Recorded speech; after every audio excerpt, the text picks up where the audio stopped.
अमरीकी जरीदे ब्लूमबर्ग ने पाकिस्तान के हवाले से खुशाइन खबर दी है और उनका कहना यह है कि पाकिस्तानी मईशत जो है वो दिवालिया होने से ना सिर्फ बच गई है बल्कि 2200 पॉइंट्स की बेहतरी के साथ इन्होंने बहुत सुपर परफॉर्म किया है। मतलब पिछली एक सदी के दौरान दूसरी मरतबा ऐसा हुआ है कि कोई इकॉनमी जो है वो ऑलमोस्ट कोलैप्स हो रही हो या बैंक्रप्सी के किनारे पे खड़ी हो और उसके बाद बच गई हो। इससे पहले जर्मन ये काम कर चुके हैं। दूसरी जंग अजीम के बाद वो बैंक्रप्ट हो भी गए थे, लेकिन फिर फौरी तौर पे उन्होंने कम बैक किया था। जापान 2 मरतबा ये काम कर चुका है और पाकिस्तान, जर्मनी और जापान के बाद तीसरा मुल्क है जो दिवालिया होते-होते नहीं बचा बल्कि ऑलमोस्ट दिवालिये के किनारे पे खड़ा होके वापस आया है और इतना बाउंस बैक किया है कि पिछले 2 बरस के दौरान या 1 बरस के दौरान दुनिया की सबसे तेज़ी के साथ उभरती हुई इकॉनमी साबित हुआ है। गुज़िश्ता जो 3 माह हैं, वो चूँकि अपनी क्वार्टरली रिपोर्ट जारी करते हैं, तो उन 3 माह की रिपोर्ट में पाकिस्तान को दुनिया की दूसरी मोस्ट इमर्जिंग इकॉनमी करार दिया गया है। तुर्की उसमें पहले नंबर पे है।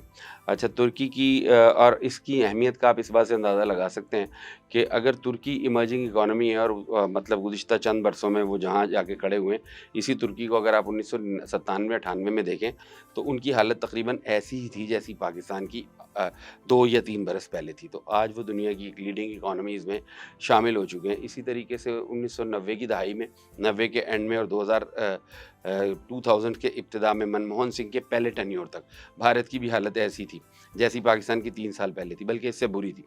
तो पाकिस्तान की बताने का मकसद ये है कि कुछ इकॉनमीज़ जो हैं वो पहले वो दिवालिया होते-होते बचीं, फिर उन्होंने ग्रो किया और ग्रो करते-करते वो इकोनॉमिक जायंट्स बन गए। इंडिया और तुर्की उसकी मिसाल हैं।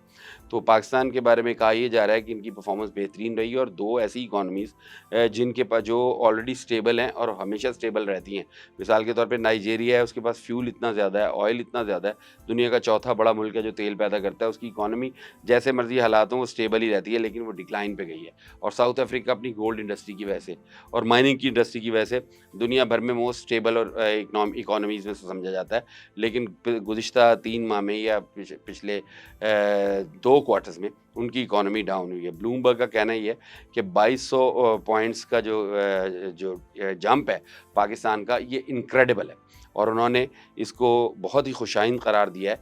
और तुर्की के बाद चूँकि पाकिस्तान दूसरी इमर्जिंग इकॉनमी है, बड़ी तेज़ी के साथ बढ़ती हुई इकॉनमी है, तो ये इम्कानात ज़ाहिर किए जा रहे हैं कि इसी साल के एंड तक पाकिस्तान जो है मे बी तुर्की को भी क्रॉस कर जाए और 2030 तक जो एक प्लान था, जो स्ट्रैटेजी थी गुज़िश्ता 10 बरस पहले जब पाकिस्तान में पॉलिटिकल अनरेस्ट शुरू हुआ, उससे भी पहले का जो प्लान था कि 2025 या 27 में पाकिस्तान जो है वो दुनिया की लीडिंग इकोनॉमीज़ में शामिल होगा। उसमें अब बहरहाल इन सारी बातों के बावजूद, इतनी तेज़ परफॉर्मेंस के बावजूद, इतने अच्छे जो आशारिये हैं उनके बावजूद हम 3 बरस लेट हैं। अब जो मतलूबा नताइज हम चाहते हैं उनको हासिल करने के लिए हमें 2030 तक का इंतज़ार करना पड़ेगा।